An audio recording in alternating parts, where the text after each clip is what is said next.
Hello, this is Thomas Key, and given what has happened with oil over the past couple of days, I find it extremely important that you understand where I'm coming from. I issued a report today on the heels of today's OPEC report that basically said that the market's getting this wrong. This OPEC report is actually bullish compared to the previous reports, and I'll explain exactly why.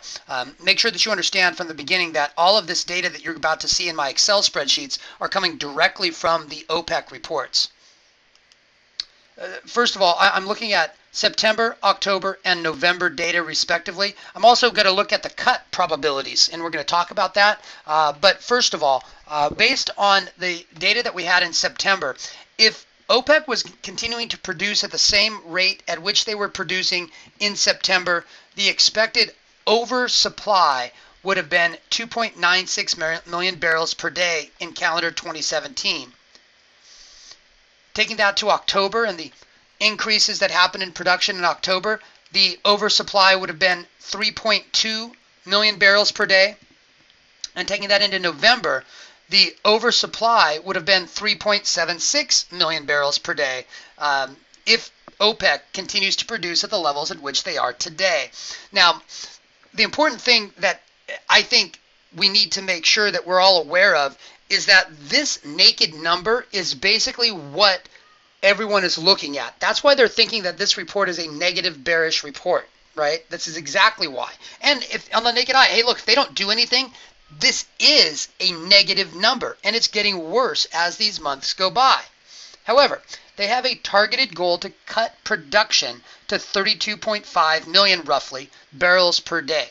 So let's see how that changes over the course of these 3-month cycles, because it's important to observe the differences accordingly. So let's say that they do get 32.5, and let's go back to what the September report said. If they did 32.5, based on what they were expecting in September, there would actually be parity between supply and demand in calendar 2017. Now, looking at the October report and taking that same data, there would actually be a surplus, demand would exceed supply by roughly 400,000 barrels per day. And in this most recent report, if they cut to 32.5, demand would exceed supply by roughly 800,000 barrels per day. Largely, that's because the OECD production is expected to decline. It was reduced from what they were expecting in September. So that has a lot to do with it. But there's more, right? Because we have to determine here whether or not they have the ability to get to their level, to that 32.5 level. Let's go back here really quick, see what we have to do, right? In order to get to 32.5, we need to come down from 33.64, so let's call it 1.1, right? Can they do that? Well, Oman is pretty much in at 7,500,000 barrels per day, right? Russia, 200,000 barrels per day. That's what they've basically said they would do in rolling back to January. The Saudis, 500,000. Iran, however, is expected to increase production. Now, the catch here with Iran is Iran's already increased production. They, in fact, had the deal to increase production right after the last meeting. So it happened a few days after the last meeting. Iran has already increased production.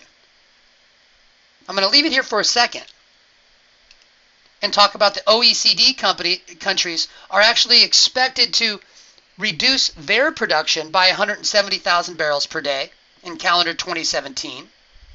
And I gave other OPEC countries the benefit of the doubt at 400,000 barrels.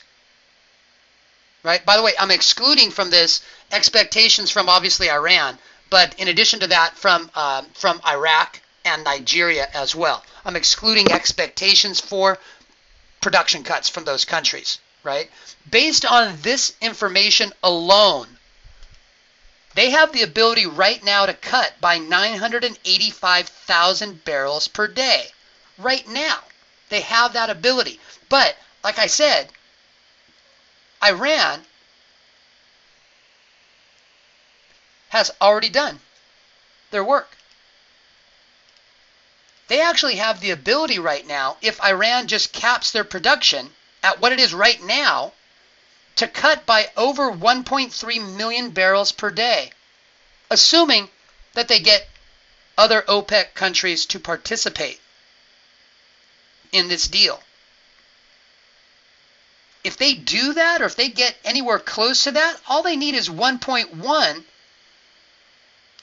or so to bring this down to 32.5.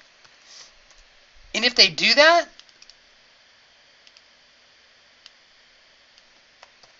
demand is going to exceed supply by 800,000 barrels per day in calendar 2017. And oil prices are going to go through the roof if they do that. This is a bullish scenario because I believe that they're going to get a deal done. The only hurdle is Iran. If Iran is willing to cap production at about 4 million barrels per day, which I think they will, we're going to have a deal. Saudi Arabia definitely wants a deal. Russia and Saudi Arabia have already agreed to participate. And go down the list, the other countries. Even Iran solicited Venezuela to get a deal done. So Iran even wants a deal to get done. This is going to happen, in my opinion. I give it a 90% probability that we get somewhere close to 32.5. And a production cut hits on November 30th, and prices of oil go through the roof. I'm bullish on oil.